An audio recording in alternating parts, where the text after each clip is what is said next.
This program is brought to you by thepodcastfactory.com.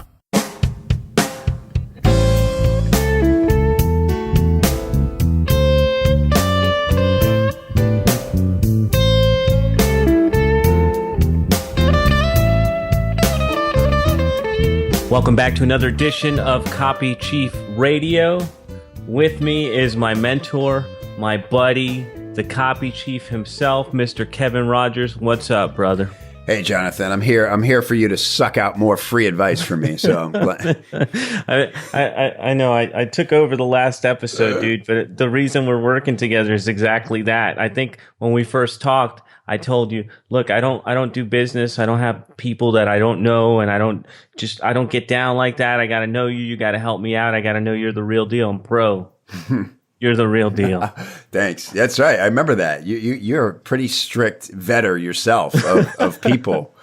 But yeah, that's cool because we were talking about in that last episode, if anybody didn't hear it, how just you getting clarity on who you were and your reason why for being a landlord and owning rental properties transformed your business when you started to share that story. And it was really compelling. And, I think it's a great lesson for anybody. Look, people struggle so hard with identity. They're going, first of all, they think, I don't want to tell my story. Like, who cares? Believe me, people resonate with people who are being authentic and feel like they can relate to. And keep in mind, you're not trying to appeal to the entire world here, right? And that's why when you're honest and you share a genuine struggle that you overcame, only the right people are going to resonate with that message. And those are the people who are going to want to do business with you. Who cares if 90% of the people who encounter your message go, whatever, and move on? That's like kind of like going to a cocktail party. You get there and you don't know anybody. You just you kind of walk around and look for somebody you can maybe it looks like you can relate first to. Victim. Yeah. Or you start all these. You have kids, don't you, Jonathan? Not yet. You don't have kids yet. Okay. So my kids are 9 and 12, right? Okay. And it's just something really bizarre about being around the other parents. Right? I don't know. I don't know what it is, dude.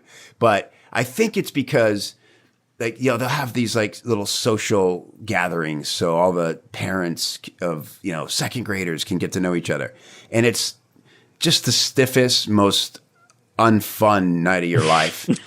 Because you know why? I finally figured. It used to annoy me. I think it's me. Something's wrong with me. People, all my shtick that usually gets the conversations going is falling flat. Ruh-roh. And I'm going what is going on?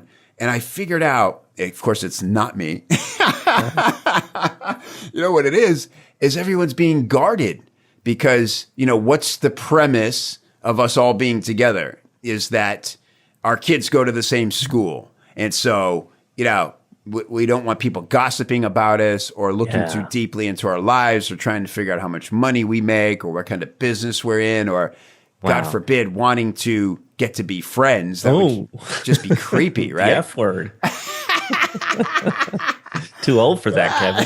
I know new friends. I'm 40. Get away from me. Yeah. And so, that's what I figured out is no one's talking or everybody's being closed off and guarded because, and so that's why identity and reason why it's so important. Okay. So on to this episode. Now, part 3, we're doing this special series called 3 Things That Must Happen Before You Can Sell a Thing. And number 1 was clarity. Number 2 was identity. And now we're at number 3, which is reach. You've got an offer. You've vetted the offer. It's got legs. You've figured out how you're going to deliver this product or service. And, everything should be all greenlit there. Now you've figured out who you are, why people should want to buy it from you. And now how do you get your message in front of the right people? And so, I get asked a lot when I'm a guest on other podcasts, Jonathan. People will say, how will marketing change over the next 5 years? Mm-hmm. And my answer is that, look, some things are going to change drastically and other things are only going to continue to be more true. And so the two trends that are going to continue, the thing that's going to change the most is how people find us, which is, traffic, right? We're talking about, how do we drive people to our lives, to our worlds, to our offers? And mobile is the big thing. It's, all the statistics show it's only growing. For instance, even with like the over 65 crowd, smartphone use is on the rise. And, people like the baby boomers, they talk about being, connected to the internet on their mobile device as, it's more about connecting than it is about being distracted. Yeah. Whereas like millennials might say, I need to take like a digital detox and just don't you love when people announce that they're leaving Facebook for a week or something? I'm always like, okay, go. Like you were here? What? Yeah, I know. As if everybody's gonna go, oh, Katie, no. How will I know what you had for lunch? It's ridiculous, but that's how addicted we all get to it. It's like this other life we're living, on Facebook or something. So, but here's the thing. Mobile is how people are going to find us increasingly. I've talked to business owners where, 80% of their traffic now is coming from mobile on first impression. Wow. Yeah. And so here's the most relevant way this is going to change how we operate as direct response marketers is that, in the ideal world, we could have somebody click a Facebook ad and then go to a second page where they learn, we get to teach them something cool, give them something valuable, and then have them click the next page to hear an official offer for, what we're trying to sell them. And at the end of that, if they're so compelled, they will then give us money and we'll have this fantastic relationship. But that's not going to happen on somebody's mobile phone, right?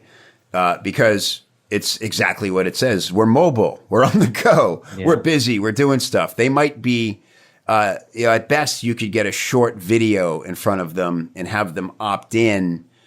But really your goal from that point, if it takes a longer sales letter or 20 minutes of their focus for you to really present your offer. If it's a 97 or higher offer, people aren't going to instinctively, click and grab that. Right. So it's a different kind of process that marketers are still trying to figure out. How do we get people to find us on mobile and stick with us on a desktop or a laptop or even a tablet where it's much easier to create an environment where you're paying attention and, filling out an order form. I don't know about you, Jonathan, but I can't stand filling out an order form on my mobile phone. It's so damn annoying to buy anything on the phone. Oh, it's brutal. And I give up all the time. So cart abandonment rates are huge on mobile just because. Now, one thing you can do is if you have existing customers, say you're an e-commerce store, and, let's just say someone I've worked with is Bulletproof. You've heard of Bulletproof Coffee. Yeah. So if I'm just reordering my Bulletproof Coffee, they can make that really simple for me to do through an app or something. That's great. But we're talking about first encounter. So the biggest trend that's going to change is mobile. And, well, Jonathan, you have properties that you rent. Have you made a focus towards being more mobile friendly with your websites and stuff like that? Yeah, I actually have a very lightweight website so that if they do find me through their mobile phone, it's super easy to navigate. And some people would think it's too simple, but I think that's exactly why it converts. It's easy to scroll through and read things. And then I've also made an effort with because I run two different kinds of ads. I run Craigslist ads, and usually Craigslist ads, people are searching on their computers for some reason. And then all our pay-per-click through Google is only run through mobile and within a proximity of our zip code, because those are the people searching. They're like in their cars or they're around the neighborhood and they're searching in their phone, and I want them to find us first, and all that stuff's mobile optimized. Oh, and you know one more thing that's interesting about that? Yeah. That through mobile, like we're talking about these sales funnels and all this stuff and pages and carts and all that stuff. I actually get more phone calls from my mobile ads because I have a different phone number on the ads that I run through Google, and I end up getting more phone calls. Really interesting. And I bet there are different kinds of phone calls too, right? It's like people like, hey, we're a block away. Right. Is there a unit? Yeah. Can we come look now? Kind of a thing, right? Exactly. Interesting. So that's a great example of, how crucial, because imagine if like, you weren't mobile friendly. Like I think restaurants screw this up all the time. Yeah. You haven't just, when you are looking up a restaurant on mobile, you want two things, the friggin' phone number. Well, three things, the number, directions, and maybe look at the menu. Yeah. And, if you're not like really using Yelp to your advantage or Google Places, if all you have is your website, man, chances are it is not optimized to where people can quickly get exactly what they want from you. You got to have a map icon for them to click and it go right to Google Maps or whatever and find you. But man, we get so hung up on, people need to hear about the tradition of the restaurant and who cares how I came up with the idea for this pizza. And geez, man. That's funny. Yeah. Last episode, we were all about the wine. We're like, we don't care now. That's right. Because that's the thing is like once that's figured out, and that's what's interesting about mobile is it changes the game, right? Yeah. So yes, you need to have all that stuff there for when people want to engage with it, but you got to realize what other time do people want to engage with me? And if you're a restaurant or, some sort of industry where people just want to get to your front door, make it easy for them to do that first. Yeah, you got to meet them where they're at. They're in different parts of the buying cycle or funnel, and you got to be able to meet them where they are at. Exactly right. Huge. So that's reach. And look, so then you have to think about, okay, what are the different ways that I can engage with people on, say, a mobile device? And the other thing to consider here is you need it to be congruent, right? Like they shouldn't experience you one way on mobile and a totally different way on a desktop. Yeah.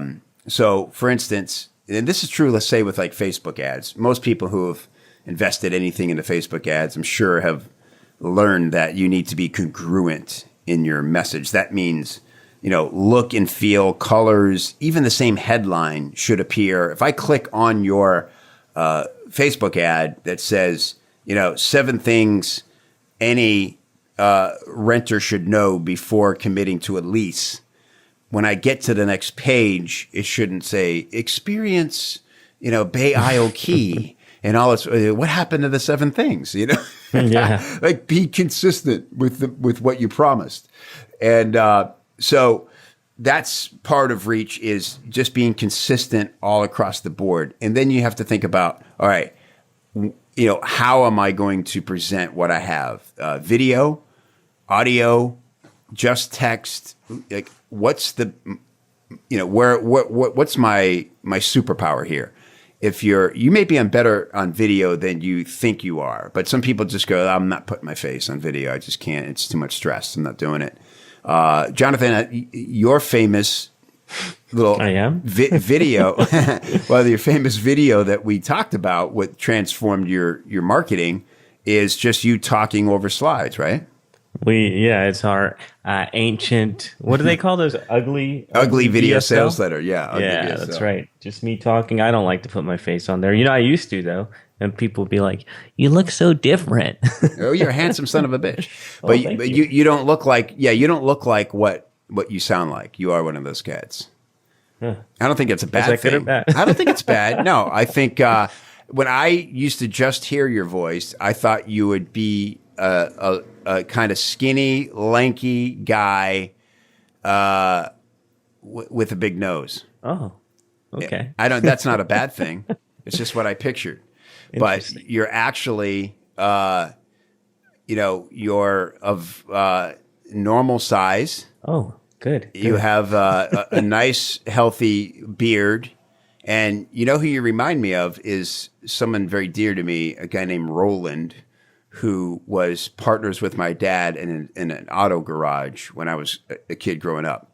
Oh. And he raced. He drag races cars. Oh, very cool. Yeah, All right. I like looking like Roland. You look like Roland. And so when I was 13, he was the coolest person I could ever imagine existing. Oh. You know, here was this badass guy who took me to the drag strip, and I got to be on his pit crew. I mean, you know. That was fun, huh? Oh, it was amazing. Dude, I used to draw. He still has some of the pictures. I used to draw his car and send him all these pictures of, you know, my little renderings.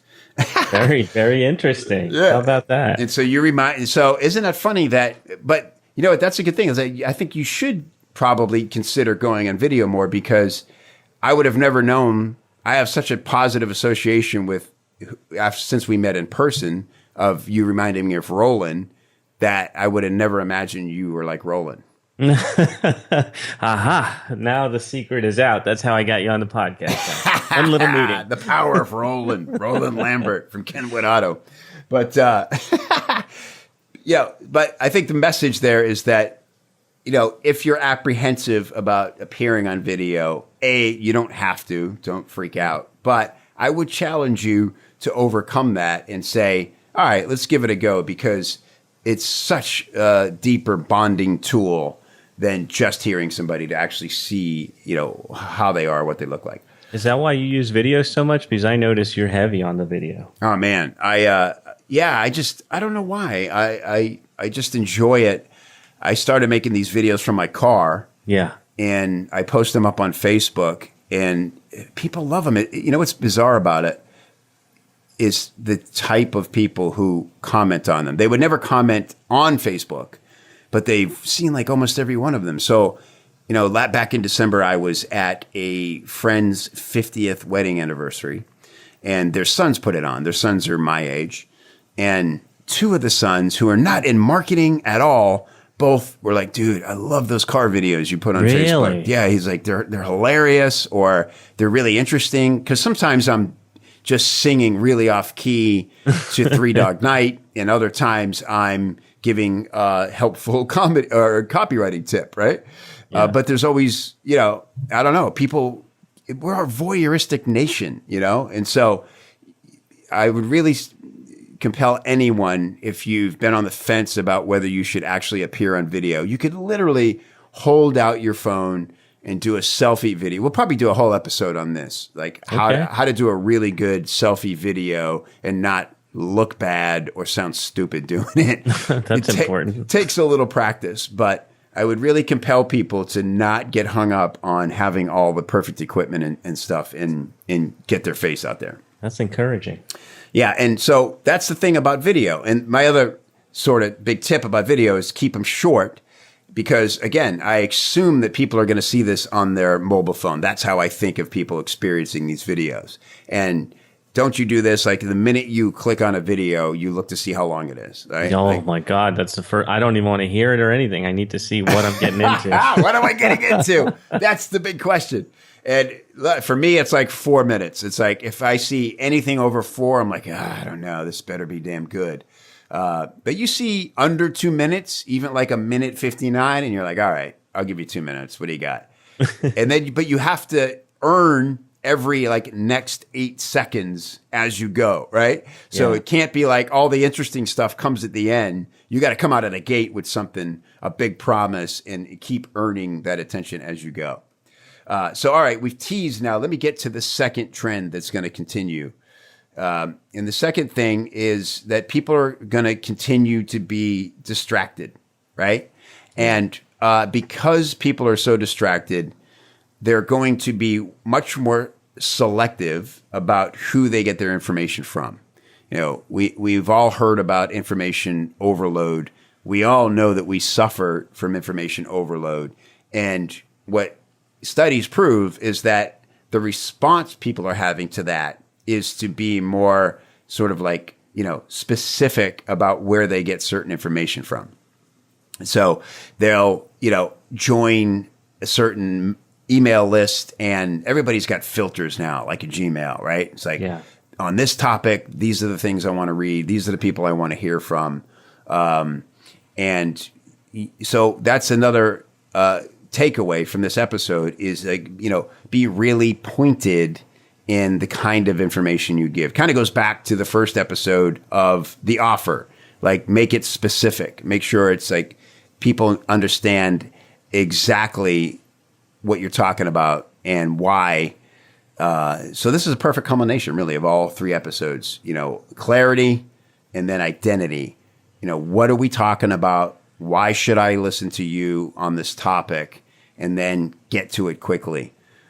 So, yes, like, use people's distraction and short attention spans to your advantage by giving short, clear, valuable content, whether that's in text, whether that's in video, audio, whatever it is. And, that's the best way to make sure that you're going to have momentum in your business and get feedback. And, look, once you have a dialogue going with your audience, everything else takes care of itself, like, for real. Like, you won't ever have to wonder what kind of content to create because people are asking you questions. You won't ever have to wonder what kind of offers to make because people will yay or nay your suggestions, right? And so if you have a dialogue with your audience, seriously, it's money in the bank. That is no hype. It takes a little bit of effort and consistency to create it, but it is the single most powerful thing you could do in your business. Good stuff, Kevin. So what do you have? I think we're wrapping up the 3-part series, and you have something special coming up for us next time. But what is that? Yeah, so next time we're going to bring on our first guest. It's a Copy Chief member, a guy who's become a superstar in the community, brilliant marketer, great trainer named Ross O'Loughlin. You're also going to love his Irish accent. He's super smart, super fun to hang out with. And we're going to talk about authority-robbing language and give a list of weasel words that you should not use because when you I'm sorry. Because when you do use them, people subconsciously question your ability to deliver anything of value to them. AKA grow some balls. All right, looking forward to it. That's a wrap for Copy Chief Radio number 3, and we will be back with you next week. You've been listening to Copy Chief Radio. Thank you for tuning in. If you're digging what we are laying down for you, then your next step is to go over to iTunes, type in Copy Chief Radio into the search bar, and when you find the show, subscribe. We will be back in your earbuds next week.